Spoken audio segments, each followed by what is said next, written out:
Good afternoon, everyone. We're going to begin here. Good afternoon, and welcome to the Saskatchewan Pulse Growers AGM. My name is Winston Van Staveren, and I'm the chair of the SPG board. Before we begin the business portion of our meeting today, we would like to recognize this year's recipient of SPG's Pulse Promoter Award. Pulse Promoter Award recipients are chosen annually by SPG to recognize outstanding contributions to the pulse industry. I would like to welcome SPG Director Trent Richards to the mic to introduce and present this year's Pulse Promoter Award. Good afternoon and welcome, everyone. My name is Trent Richards and I am an outgoing director with Saskatchewan Pulse Growers. It is my honor to be here today to recognize someone who has dedicated her career to making significant contributions to the Saskatchewan pulse industry. SPG's annual Pulse Promoter Award goes to Vicki Dutton.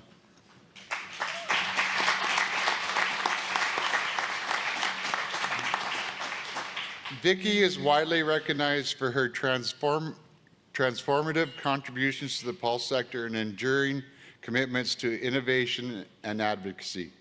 She has played a pivotal role in shaping the industry's success. Dutton Farms, which is operated by Vicki and her family, was among the first in Western Canada to incorporate pulse crops into its rotation in the 1970s. Since 1974, she has been a seed grower through Dutton Farm Partnership, specializing in producing high-quality pulse seeds, cementing her reputation as a trusted partner in the pulse value chain. Her leadership extended to her role as the owner of a Western Grain, a processor and an exporter that has driven market development and fostered grain trade connections globally. Vicki's influence included 6 years of dedication on the SPG board, during which she helped guide the organization's research and market development strategy. She also served on the Pulse Canada board and the Western Grains Committee for the Canadian Grains Commission. Today, Dutton Farms champions innovation through partnerships, for example, with Protein Industries Canada, Lovingly Made Flour Mills, and Tomorrow Foods, by focusing on the advancing pea and faba protein in this collaborative project for new meat alternative products. Dutton Farms exemplifies the critical role pulses play in sustainable food solutions for the future. Beyond her professional accomplishments, Vicki advocates for the pulse industry, championing variety development, research initiatives, and policy advancements to strengthen the sector. Her efforts have made a lasting impression, inspiring others to recognize the potential of pulses in global agriculture and food systems. On behalf of the Saskatchewan Pulse Growers, I would like to congratulate Vicki on her many years of contributions to the pulse industry in Saskatchewan and invite her to share a few words.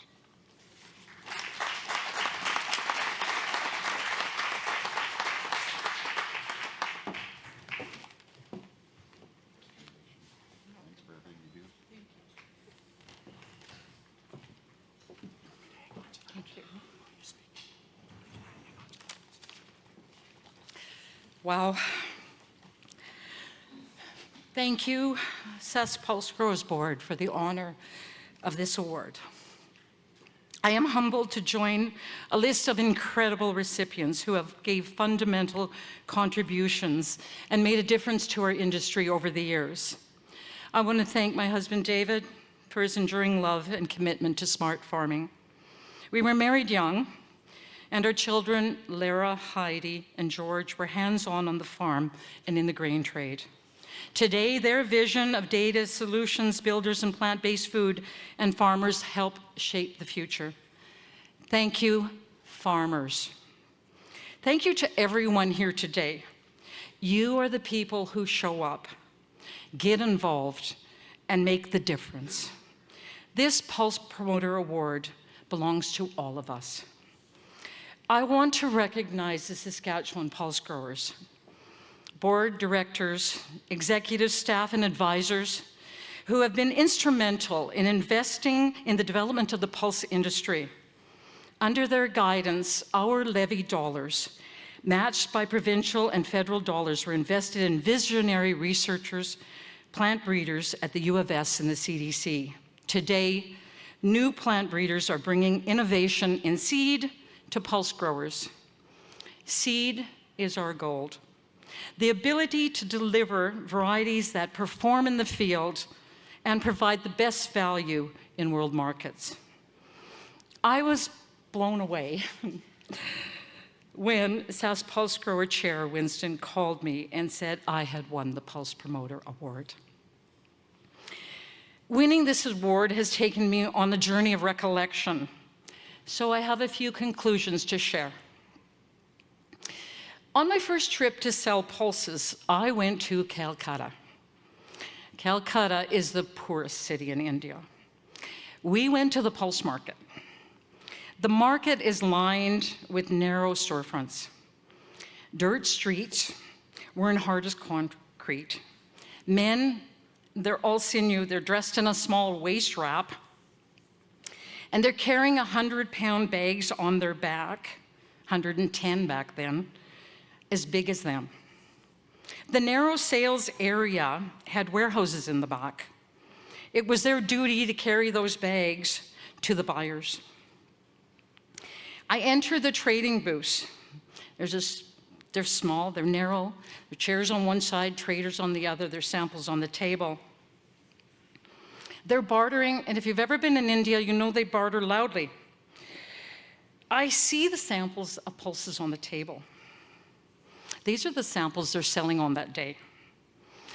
I see Canada on the trays. And I know these are shipments from Saskatchewan. They are bartering over these shipments. I still get goosebumps when I tell the story, because at that moment, I learned the connection between the seed we grow here and the market halfway around the world. Here in this market, the products come in, and every day, the best ones fetch the best price. This is an age-old lesson. This is the key lesson of the future, to be the best in the market every day. Pulses took farmers to the world, and the world came to the farms in Saskatchewan to buy. Saskatchewan was instrumental in forming the National Pulse Board, Pulse Canada. Pulse Canada meetings were the first place in what would become the global pulse industry. It all started here. It all started in Saskatchewan.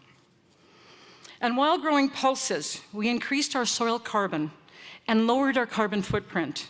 This is all documented by the Global Institute of Food Security study in 2022, where the research study found Saskatchewan and Western Canada to be the most sustainable farmers in the world by a country mile, and would add significant value to us if we adopted that label in our markets for sale. While we led the world in the pulse industry for decades, we are no longer the only game in town. Back in the day, buyers would wait months for their shipments. Not that they liked it, but they had no choice. We no longer have that luxury. When the railway or the union shuts down the ports, the buyers have other options, and more options every day. We are no longer the cheapest suppliers. Countries we used to export to are competing for the supply and the client base. But we can be the first choice for the best supply. The plant-based food and feed sector is the vision of Sask Pulse Growers and Pulse Canada. It is paramount to a diverse future. The goal of $25 billion is achievable. But last week's announcement that Ingredion was shuttering the plant tells a story about Canadian competitiveness and how hard new markets are to build. Nothing in agriculture is easy. It's a long game. It requires resilience, strategic thinking, deliberate management, and an administration that can adapt. Agriculture is a renewable source of wealth that thrives and fails within national and international boundaries. Policy, trade relationships, and direction are as essential as production. We compete with every nation, and every nation competes for citizens' food dollars. In an urban, ivory tower world, it is easy not to connect the dots between farmers, economics, and the environment. Being an ambassador is important. Your voice matters. Saskatchewan is a province where survival made interdependent community necessary. Having traveled, I can confidently say that this agricultural community we built in Saskatchewan is unique and highly valuable. We have so much to be proud of, but we have so much to do. I will be forever grateful to be a Saskatchewan farmer. Sorry. I love farmers and I like farming. To build with you and to have the honor today to address the world's most innovative community, Saskatchewan Pulse Growers. Thank you.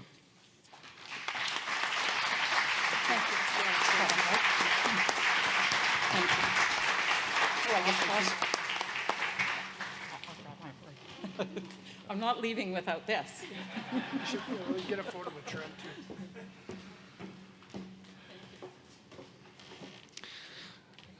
Thank you, Trent.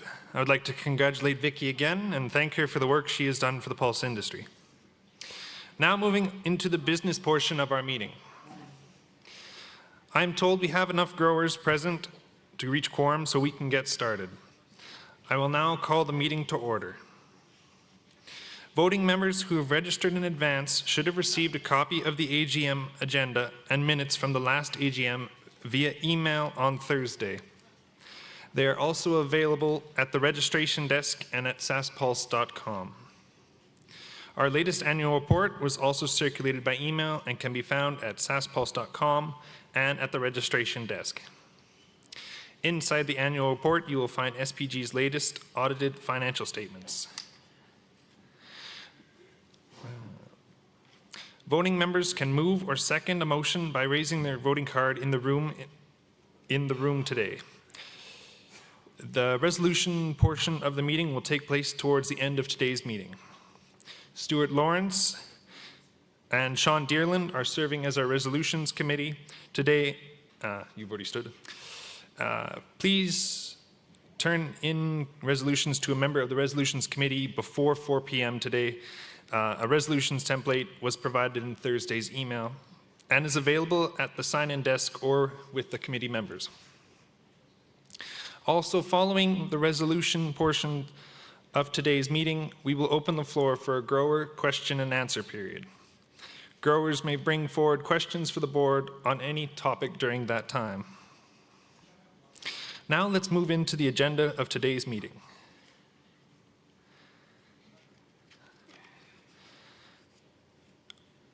Will we please review the agenda? And could I please have a mover and a seconder to adopt the agenda as presented? Can I get a mover?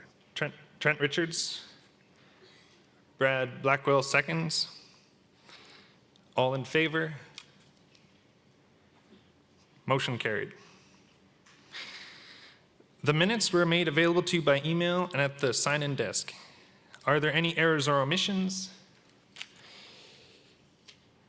Could I please have a mover and a seconder to adopt the minutes of the 2024 AGM? Jared Gust moves. Stuart Lawrence seconds. We'll call the question. All in favor? Carried. Business arising from the minutes. No resolutions were passed at last year's AGM.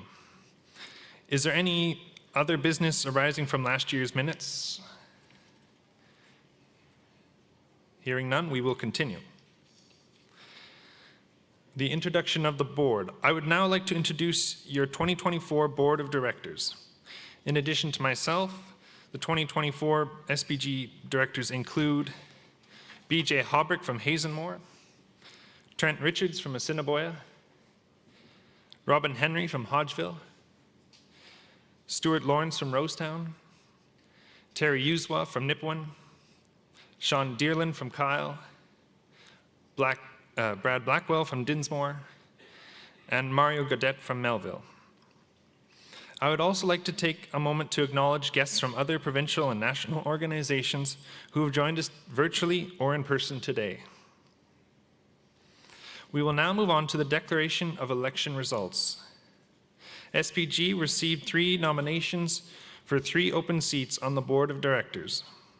Therefore, the 3 nominees were acclaimed to the board and no election was required. Sean Dearland will be returning for his 3rd term. Jim Hale from Lancer and Jared Gust from Davidson will join SPG for their first term starting at the end of this meeting. Congratulations, Sean, Jim, and Jared.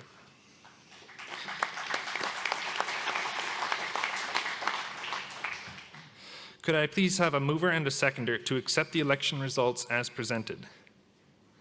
Morris Berry. And a seconder? Robin Henry. All in favor? Any opposed? Carried.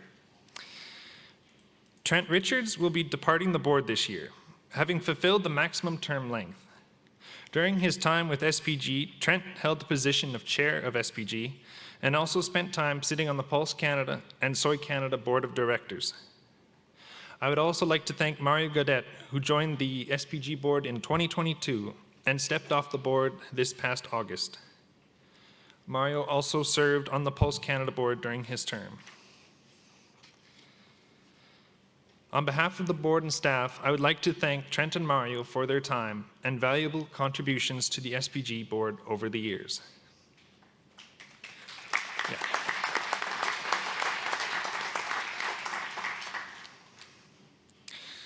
We will now move on to the update from SPG, starting with the chair's report. This past year, the SPG board developed and launched a new strategic plan to guide the organization's efforts towards 2030.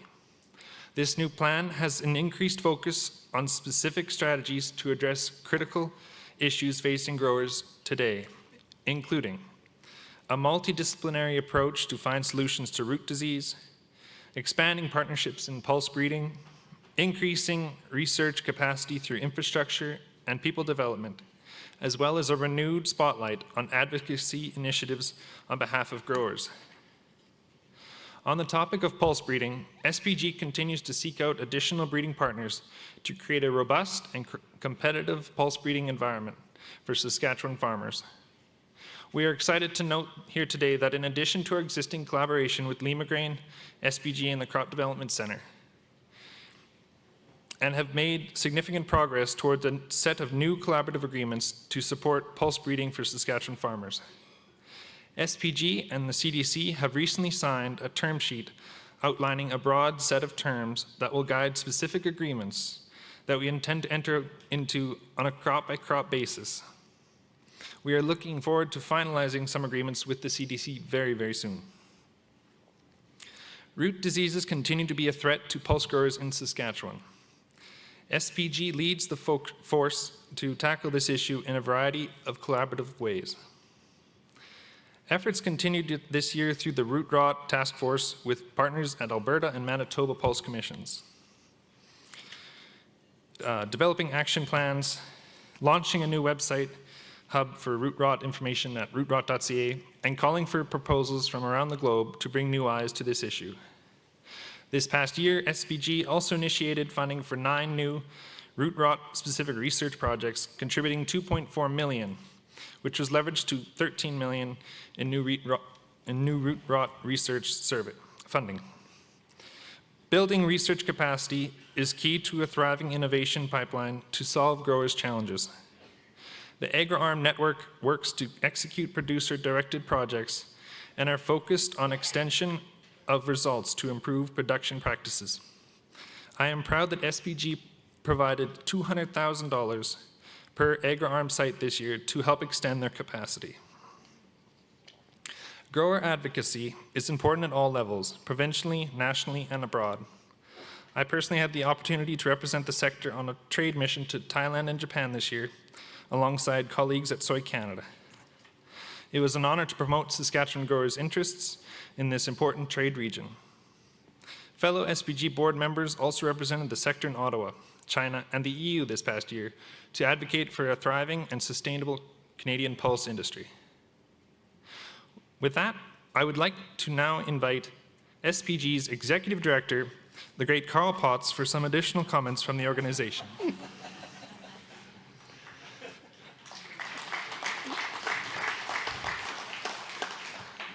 Well, thanks, Winston. And I think those last comments were definitely not in your prepared notes that our staff put together. But thank you, everyone, for coming today. It's great to see a full room.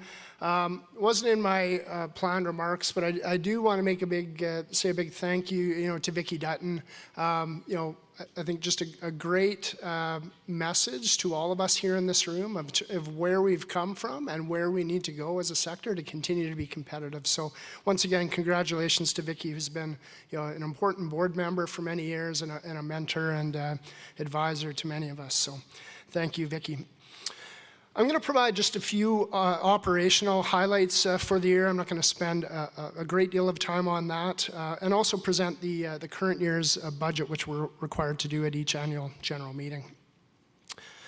So over the last fiscal year, we've continued to ramp up our investments in high priority areas of research. Research is a tremendously important part of what we do here at SPG. We've made investments in 23 new research projects over the course of the last year, with $5.4 million in new SPG funding. These new investments cover a whole range of high priorities, including root disease, anthracnose resistance in lentil, faba bean disease, herbicide-resistant kochia management, fenugreek breeding, and others as well. Leveraging grower funds is a high priority for the research and continues to be a focus for us. Other funding partners on these new investments include the Government of Saskatchewan, Genome Canada, NSERC, Results-Driven Agriculture Research, also known as ARDAR in Alberta, Western Grains Research Foundation, Alberta Pulse Growers, as well as Manitoba Pulse and Soybean Growers. So we've been able to leverage more than $3.50 of additional funding for every SPG dollar invested, turning $5.4 million of SPG investment into $24.9 million in total new research. And if you've been at our AGM or any SPG meetings over the last number of years, you'll know that we've been talking about our new vision for pulse breeding and commercialization for a while now. We believe this new vision and new model is essential to ensure that growers have competitive and sustainable pulse varieties for the future.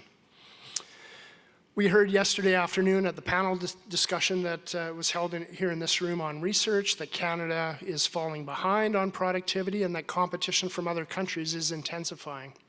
So we feel that we really need to have an investment climate for pulses in Canada that incentivizes new investment in breeding for pulses here in Canada, and SPG continues to provide leadership and advance this vision and model. On the breeding front, we've completed the third field season under our new Limagrain collaboration focused on pea and lentil breeding. The first pea and lentil lines from Limagrain are close to hitting the market now, and there's a very strong pipeline of varieties coming along for future years, and we're really excited about that. 5 new lentil varieties and 1 yellow pea variety were supported for registration from that program in 2024. And at SPG's Pulse Variety Seminar earlier this week, Limagrain noted that they're stacking several known sources of resistance in Aphanomyces in peas, with those lines expected to be considered for registration in 2030. So we're excited about that progress made so far in just the first few years of that research collaboration, and we think really the best is yet to come there. SPG's support of Crop Development Center's pea and chickpea breeding programs continues through investments that we continue to make and commitments that we made a couple of years ago through the Pulse Science Cluster, and that all continues. And as we continue to strategically expand partnerships in pulse breeding, we're excited to note here today that significant progress has been made towards creating new pulse breeding research and development agreements with the University of Saskatchewan's Crop Development Centre. SPG and CDC, as Winston had mentioned, have recently signed a term sheet that really defines a broad set of terms and points of alignment that will form the backbone of crop-specific agreements. SPG and CDC are now working on negotiating breeding agreements on a crop-by-crop basis. The initial focus will be on lentil and faba bean breeding programs to start, and those are incredibly important. And we expect that agreements on additional crops like pea, chickpea, and dry bean will follow. Farmers have definitely told us that SPG needs to continue to be investing in pulse breeding, and we're excited about future agreements with CDC to develop high-performing pulse varieties for farmers in the future. In addition to Lima Grain and CDC, SPG continues to work on additional breeding partnerships with others. Those are in various stages of discussion and development, and we hope to have some additional agreements and more information to share on some of those later this year. I believe that SPG is leading the way in grower communications and extension activities on a whole range of topics and using a wide array of tools. And if you have a look in our annual report, we just give some of the background and some examples of that. A major focus in the last year has been communicating the value of new pulse varieties for farmers through SPG's new variety campaign, and we're getting lots of positive feedback on that. Winter extension meetings welcome 530 attendees, including 140 growers and 230 agronomists across 4 meetings across the province. 7 new technical agronomy resources were developed, 10 new research summaries were created and published on our website. 14 pulse market reports were created covering supply and demand developments in Canada, the production situation in exporting countries, as well as demand conditions in key destination markets. We had 14 episodes of our Pulse of the Prairies podcast that were published. And over the year, SPG participated in 23 extension events connecting with nearly 900 growers and nearly 1,900 agronomists. And when surveying growers directly, 86% of growers said that they believe SPG provides good or excellent value for their levy contributions. I'm not going to touch too much on market development and market access here today, as we have the privilege of having an update from Pulse Canada coming up here shortly.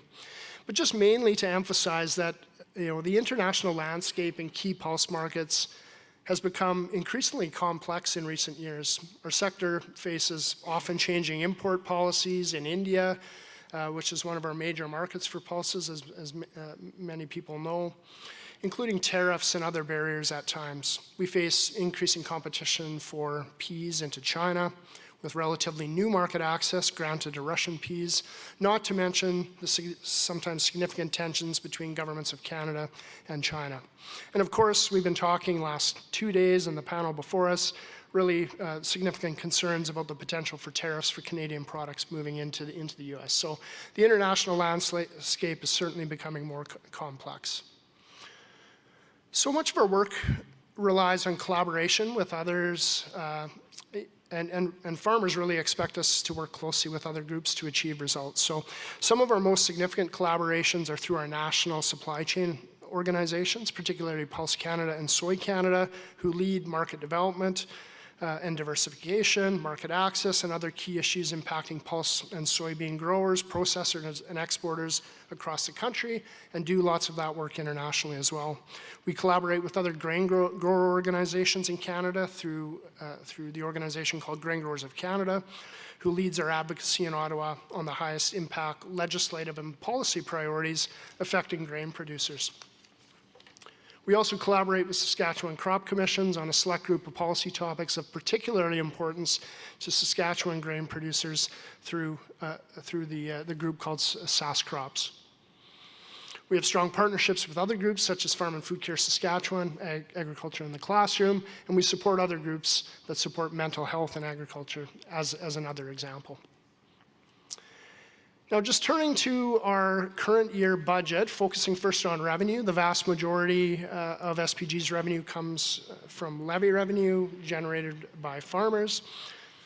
For 2024-25, our levy revenue is budgeted at $14.5 million, which is more than 85% of our total budgeted revenue. Other sources of revenue include interest and dividends on investments at $1.2 million. Expense reimbursements of $400,000 is from cost sharing we receive for work SPG leads on food service market development. We have $305,000 in revenue related to commercialization of varieties from our previous breeding agreement with the CDC.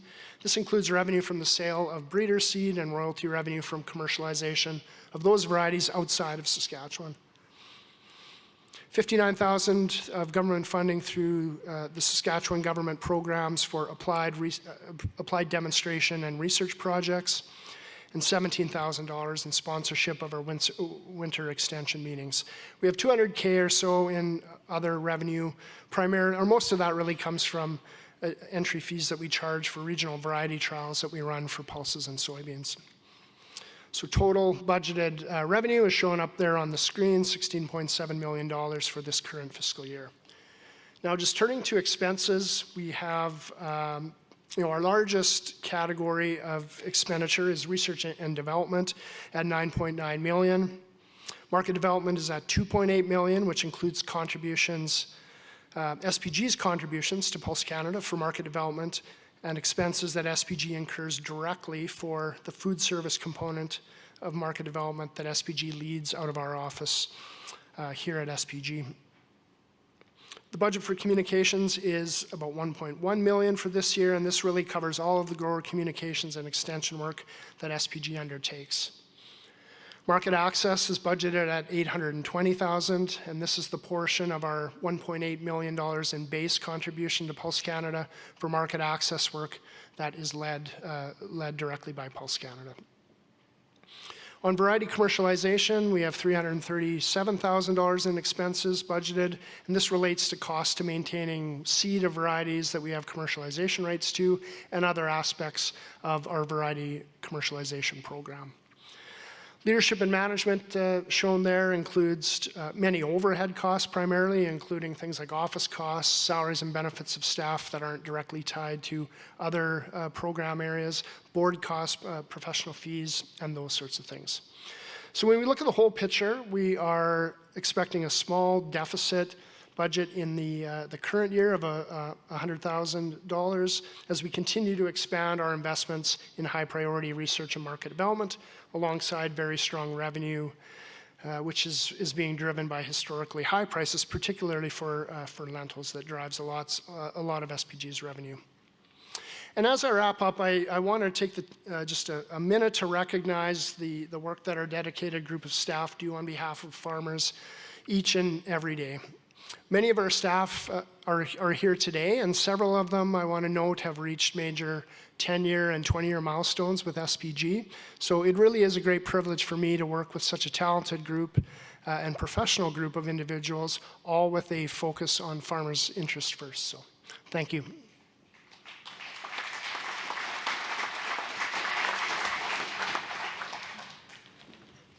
Thank you, Carl.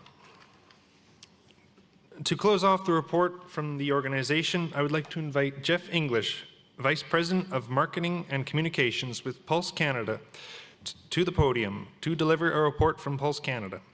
Pulse Canada is, as the National Association for the Pulse Industry, leads on market access and market development work on behalf of SPG and other provincial Pulse commissions.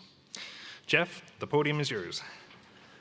Well, thanks Winston, and thanks to SPG for having us here today. As mentioned, my name is Jeff English. I'm the VP of Marketing and Communications with Pulse Canada, and I'm really glad to be able to be here to speak with you of some of the work that Pulse Canada is undertaking on your behalf.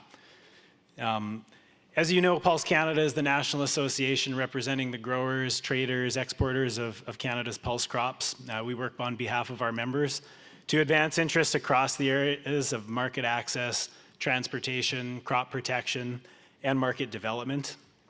Today I'm going to touch on just a few of our highlights from 2024. I'll start with a focus on labor and transportation, and then we'll dive into work in our major markets and market development. With respect to labor and transportation, I think that those in the room here would agree that 2024 was another tumultuous year on Canada's supply chains. As an industry, we export roughly 85% of pulses year on year, and a well-functioning supply chain isn't a nice to have. For us, it's a must-have. Last year, we saw the simultaneous shutdown of Canada's two national railways at the same time due to labor issues. Pulse Canada and like-minded industry associations saw the potential for this shutdown early on, and together created a government advocacy campaign to raise awareness and importance of finding a solution before it was too late. This campaign did see over 2,500 letters sent from farmers across the country into the federal labor minister, advocating for a needed solution. As you'll recall, after months of meetings, a lockout was initiated. Within 24 hours, however, the Minister of Labour did deliver on our ask by invoking Section 107 of the Canadian Labour Code. This was a needed relief, but there was not without its challenges. Unfortunately, as you'll recall, probably a couple months later, there was another major shutdown, this time at port facilities, again with labor issues. Similarly to the ask from groups in the summer, we did get together and conveyed to the Minister of Labour, once again, to invoke Section 107 of the Canadian Labour Code, get parties back to the table, and get our ports open. The government did deliver, albeit too late for many shipments. The question around this for us is this the future? We face a political climate, as you heard from the earlier presentations in Ottawa, where parties are very much in vote-courting mode, and the labor vote is real, and there is very little interest in advocating for government involvement in a collective bargaining process. So as 2025 gets underway, I want you to know that Pulse Canada is leading a group of like-minded associations to develop long-term and implementable solutions so that we are not held hostage once a quarter by labor disruptions, as we've touched on. I do look forward, and we look forward to updating this group on the progress of those initiatives as they get underway, so that we're not found in that situation year on year. That said, pulses did move, and so if you'll come along with me on a journey, we'll touch on some of our major markets and our most important markets for pulses in 2024. As you can tell by the slide on the screen, Canada is 85% of Canada's pulses that we do export hit many markets around the world, with a heavy reliance on the Indo-Pacific. And if you take a look at peas specifically, you can see that the Indo-Pacific region is responsible for about 90% of our trade. China is a big part of this trade, and it remained an important market for us in 2024 with respect to peas. It has been well documented, and Carl touched on, Canada's government-to-government relationship with China remains fragmented at best. And at the same time, China has recently granted access for peas to Russia, who has entered the market in a major way, perhaps not competing on quality, but certainly on price. Now, we do know that poor political relationships can have an impact on trade, as we've seen with other crops, namely canola. And so as a pulse industry, we've been enacting a strategy that focuses on building and strengthening industry-to-industry relationships. This is being done through in-person missions, both diplomatic and technical. And I would point out that Pulse Canada President and Pulse Canada Board Chair Terry Yuzu are currently in China this week as we speak, holding bilateral meetings both at a technical and political level to advance the strength of our relationships in that market. From a Pulse Canada perspective, we also provide technical resources and learning opportunities for major companies who are working with Canadian pulses and peas, or who are interested in working with Canadian peas. This includes providing webinars and technical research, as well as resources in Mandarin to help facilitate that dialogue. Another key part of the strategy with the relationship with China is to advocate for access for pulse crops beyond peas. We do know that there's great interest in crops such as lentils and faba beans, and that having market access for these crops could be a major boon to the sector. The situation in India does share some similarities with China. As has been well documented again, Canada's government-to-government relationship with India is fragmented. That said, as India focuses on meeting its domestic food security needs, 2024 saw the Indian market come back in a very major way for Canadian peas. In fact, in December of 2023, India, for the first time in 6.5, 7 years, removed its exemption on peas into the marketplace. Now, this was an unexpected move, but certainly one that Canadian farmers such as yourself rose to the occasion to help meet demand. Since the exemption on peas was lifted, we've sent 1.5 million metric tons of peas into India through to the end of November at a value of roughly $800 million.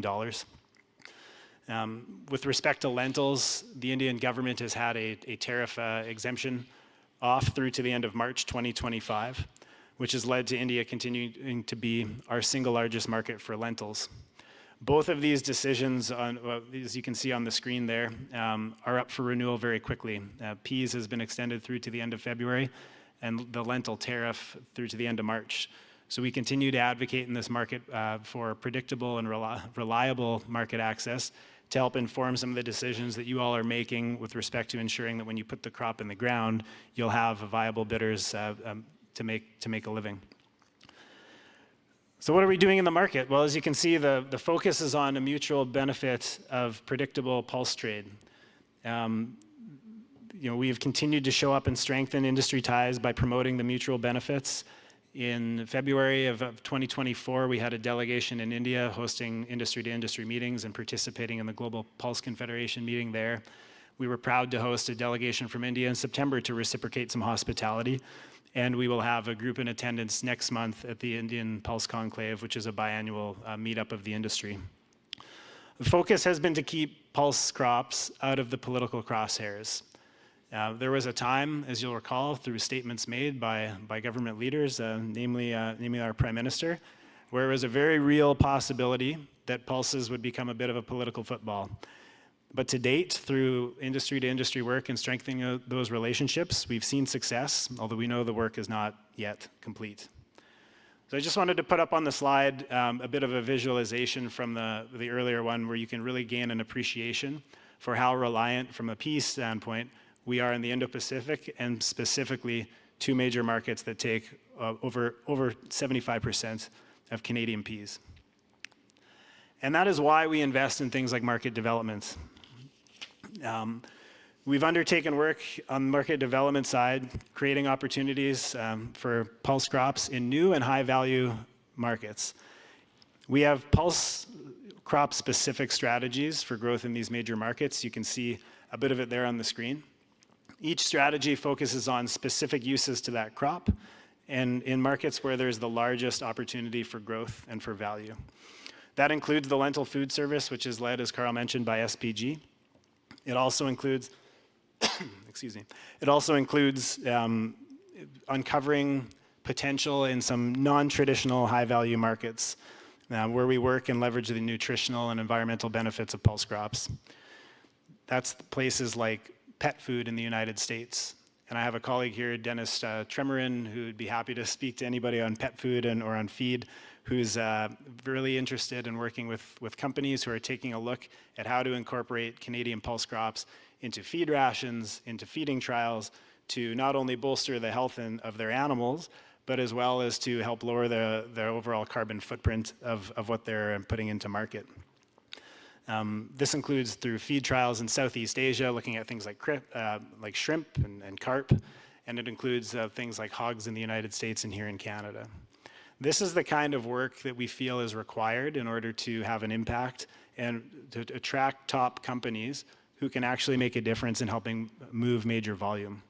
We know pulses are gaining attention, but as you'll know, they still lack the pre-competitive research that is found when related to more major or more traditional crops such as wheat and canola.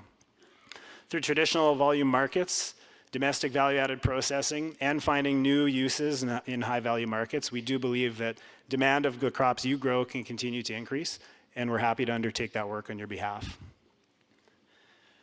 Now, a little bit of the what comes next, and I think our panel did a much better job than I will of touching on some of these things, but the 2025, we believe, is going to be a year unlike no other. Along with like-minded industry groups, we are working to gain an understanding of the impact that tariffs or potential tariffs from the United States could have on our sector.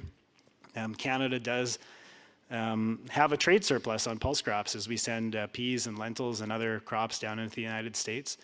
And incoming President Trump has indicated that trade surpluses are a major source of friction. So through work in groups such as CAFTA, the Canadian Agri-Food Trade Alliance, as well as the Canadian Chamber of Commerce, we are working to gain an appreciation and an understanding and to develop a strategy should those tariffs come to fruition. As I mentioned, India will be making decisions on lentils and peas, and those will be very important for you in this room. Both decisions will come in the first quarter of this year. They're going to have a major impact on market prices and trade flows, and we will communicate information in a timely fashion as soon as we know more on those impending decisions. And of course, our Prime Minister announced that he will be stepping down over the coming weeks and months, and there'll be a new Prime Minister, and perhaps, if you believe our panel and the polls, a third Prime Minister in the first 6 months of this year. And while we don't have a ton of control in that regard, the comment I would make is that anytime government is focused on looking inward, it is not focused on the priorities of Canadian agriculture and of pulse growers. And so there's lots of work to do, whether it's at an officials level, at a political level, or a civil servant, or to other countries and key export markets, to ensure that we don't lose sight of what's important. There are certain things, with respect to long-term labor solutions, with respect to rail policy, with respect to legislation surrounding carbon tax and others, that continue to be major friction points for our sector. And so while Ottawa sorts its act out, we are at work developing strategies for when the government does turn the lights back on to ensure that our priorities are not lost. I would add that we're very appreciative of the ongoing support of Sask Pulse Growers, both at a grower engagement level as well as a board and staff. And we're honored to be able to continue to take and help address some of the issues to help make this sector more profitable. With that, I pass it back to Winston, and happy to take any questions.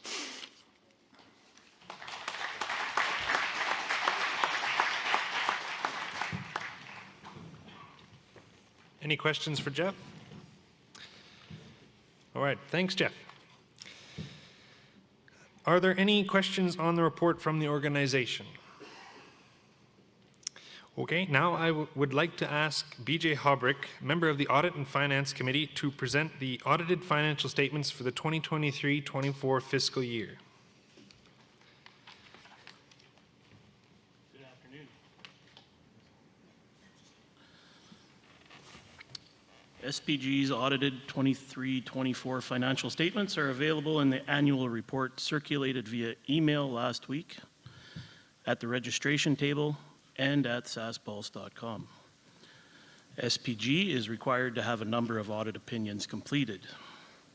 The opinion on the audit of financial statements has been qualified because audit procedures do not allow the auditor to verify whether all levy that should have been collected and recorded during the year has actually been collected and recorded.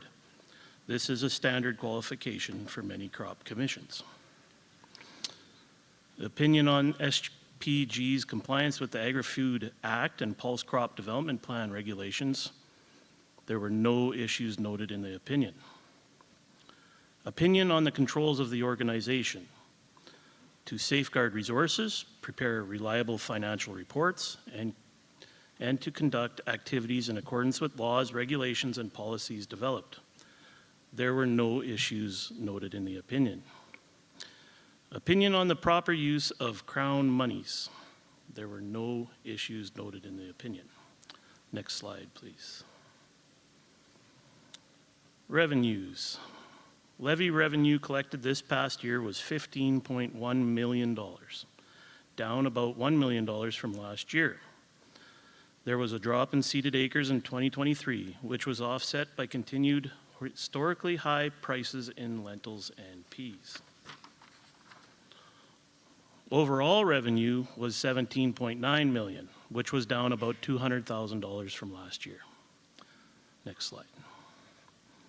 Expenses. Expenses overall were $15.6 million, which was under budget by $950,000.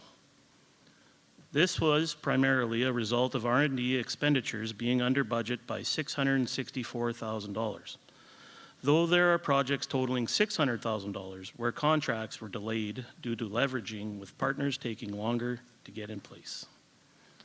Next slide. The result is that the excess of revenues over expenditures was $2.3 million, which translated directly to overall net assets increasing by $2.3 million. Next slide. In terms of assets, they increased by $3.7 million overall, with investments increasing by $3.9 million.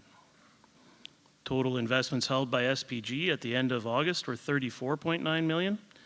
These are being held until new strategic investments can be contracted to utilize these dollars. Next slide. This slide shows the future commitments for SPG. This is a summary of notes 7, 8, and 9 from the financial statements. SPG currently has future commitments totaling $21.5 million, occurring mostly in the next 4 years. Annual spending is a combination of contractual obligations from these commitments made in previous and in-year project spending. Next slide. Could I please have a mover and a seconder to approve the 23-24 audited financial statements as presented? Stuart Lawrence, Brad Blackwell. Can I see all in favor, please? Motion carried. Next slide.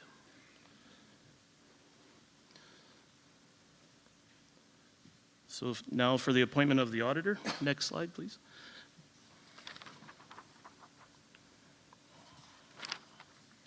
It is the recommendation of the board that Lingard and Dreger be appointed as auditors for the 24-25 fiscal year.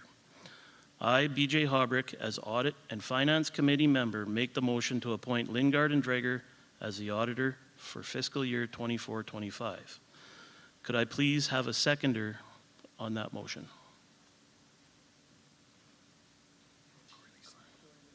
Corey Leeson. All in favor? Motion carried. Thank you.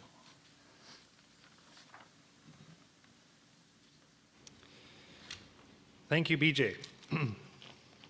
Resolutions. It is now time to move on to the resolutions portion of the meeting. We received no advance resolutions by the resolution deadline. Resolutions can be brought forward from the floor and debated by voting producer members only. Resolutions are an opportunity for pulse growers to provide input to the board. Any resolutions received today will require a mover, a seconder, and a majority vote to pass. Resolutions are considered recommendations to the board and are non-binding if passed. All right, moving on to resolutions from the floor. Resolutions Committee, are there any resolutions from the floor? None from Sean? Sorry, there was one. Okay, there was one, but not from Sean. Mr. Chairman, we have received one. Okay. Stuart, would you like to read the resolution? Yes, I will. It is titled, SPG to look at replacing the CGC bond with a trust. Whereas the CGC is failing to accurately account for financials and money available to pay producers, therefore be it resolved that SPG look into setting up an alternative to the CGC bond, a financial trust. Moved by Chad Dirksen from Dalmeny, Saskatchewan. I should have explained the process for the resolutions, but we will continue as follows. The process for resolution discussion will be as follows. If you would like to speak to a resolution, please approach a microphone and wait in the queue. Resolutions will be introduced. The mover will speak for a maximum of 2 minutes, and the seconder will then speak for a maximum of 1 minute. Then the floor will open for general discussion of eligible voting producers only. All will have a maximum of 1 minute to speak and can only speak a maximum of twice during each resolution. Finally, once the debate has closed, the mover can read final points to a maximum of 1 minute. First, do we have a seconder for this resolution? Brad Blackwell seconds. We will now ask Chad Dirksen, the mover of the motion, to speak. You have 2 minutes, Chad.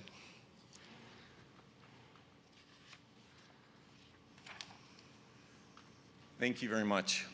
Over the course of a revolution within the pulse industry, especially in the last couple of years, we've seen some instances where farmers are not being able to get paid because the bond has been, the amount of money that's been paid to the producers has been increased or has gone over the bond of that particular industry.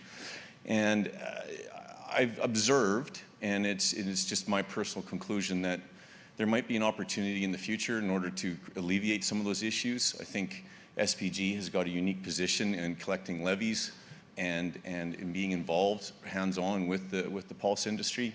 And I think it can act more quickly than what I have personally seen with what the Grain Commission is doing, especially when it works with the bonding. Thank you. Okay, thanks, Chad. I'll now ask if the seconder, Brad Blackwell, would like to speak. He has a minute. The seconder waves. I will now open the floor to open general discussion for a maximum of 1 minute per person. Do we have any comments? Vicki Dutton. Thank you for that resolution. Back in the day when the mom and pop shops were out there and we were buying grain, most of us were buying grain without a license and bond. We simply didn't have the money that was necessary to come up with the support that was the money because, well, we were building a company, we were cash flow. So we came up with the idea of script, and there may be people in the room who remember that. We used to meet in hotel rooms. I can't remember what script meant or what it stood for, and I couldn't Google it quickly. But it was about, I think, 1998. We actually got it to a bill, and it died because, well, various reasons of politics and people in the industry, we couldn't get the support. So lo and behold, they came up with the insurance plan, and we could then buy insurance, which is what is used now. But it's not an absolute process. I mean, with any given day, you can be offside because it's a lot of money when you're trading grain. There's a lot of risk, and you need the cash flow. And the other thing about it is, for a company operating today, we've seen a number of companies go under this year. It's an extreme burden to have enough money to finance these companies, plus have enough money to insure the loss. So we believed that this insurance model would be very successful in farmers being able to insure. It would be short-term insurance. You would buy it when you needed it, if you didn't need it. We wanted it to be voluntary. So obviously there will be different approaches that will be examined now on how that would apply, but I would really urge us to very seriously look at this. We're approaching a time when we want value add. CGC can't be the police for everything. We need to be able to sell to any company we feel, and if we feel there's insecurity in that being paid, to buy that risk management insurance. Short-term insurance is very effective, and I'm running out of time. Thank you. I wish this resolution all the success. We need this resolution. Pass. Okay, thanks, Vicki. Next speaker. Jim Bateman, Gravelburg RM. Grain Commission in 1912, when it was formed to protect farmers' interests. From that day on, the government had a mandate to provide security for every bushel of grain that was sold to a licensed Grain Commission dealer. And it's been overlooked for the last 30, 40 years, but grain companies went bankrupt and farmers haven't been paid. I don't understand why there isn't more onus on the Grain Commission in their auditing to make sure the bonds quit. I don't have a clue of why this hasn't happened. This is nothing new for a resolution to alleviate the problem. Maybe the private insurance would provide that insurance, but how many farmers, when they're selling grain, want to round out to buy insurance all the time, rather than have the commission guarantee those funds? I hope this resolution passes, and I want to see all of the commissions and agriculture in Saskatchewan support this initiative. Thank you, Mr. Bateman from Gravelburg. Any other comments on the resolution?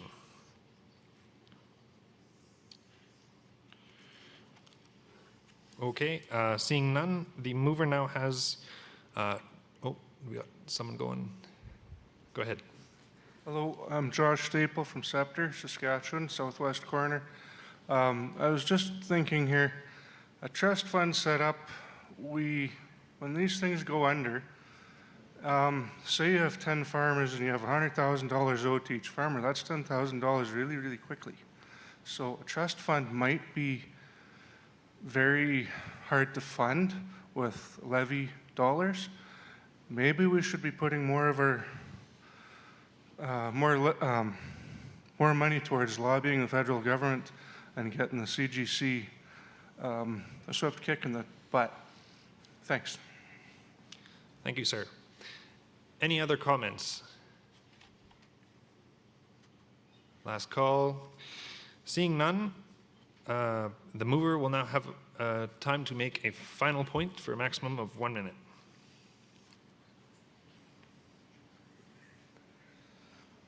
Thank you very much. I do appreciate all the comments that people have spoken about. And I do consider that if this resolution passes, that the board does hear all the comments that were made and take it to heart. I do appreciate your time. Thank you. Thank you, Chad.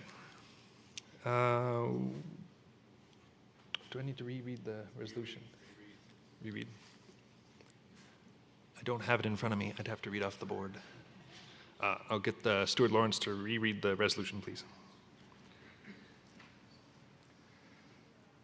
Once again, the resolution is titled that SPG look at replacing the CGC bond with a trust. Whereas the CGC is failing to accurately account for financials and money available to pay producers.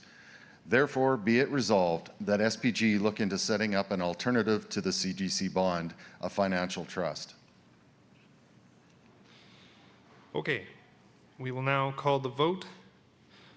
All in favor of the resolution? All opposed? Resolution carried. Any other resolutions to be brought forward? Seeing none, that is the end of resolutions. Before we move into the grower Q&A, we would like to adjourn the formal portion of our meeting.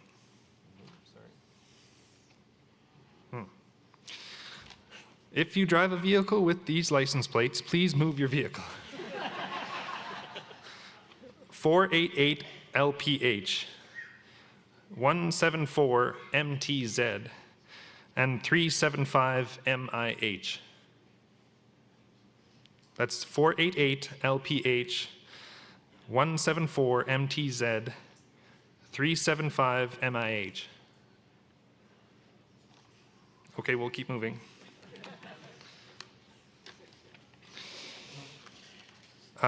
As we said before, we will now adjourn the meeting before we go into Q&A. Could I please have a motion to adjourn the meeting? Jared Gust. And a seconder. Oh, wait a second. Sorry. All is good. Thank you. Our final item today is to open the floor for questions from producers. We welcome questions from growers on any topic related to SPG or pulses. If you would like to ask a question, please approach a microphone in the room, and we will take questions in queue. First up, I don't see anything here. Any questions, please approach the mic.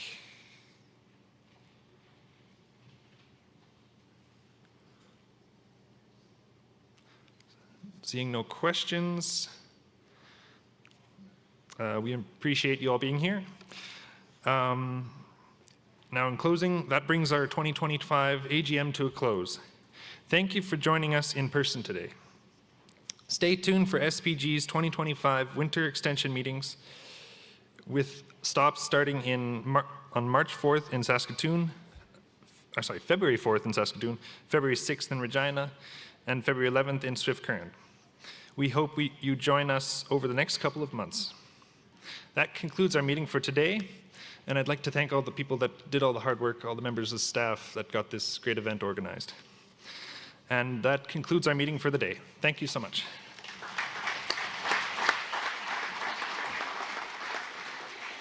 And that also wraps up day 2 of Sask Crops Forum, and it's been a great couple of days. Thanks to everybody for their participation. Thanks to the sponsors for help making the event possible, and the 4 commissions that did the work of putting it together.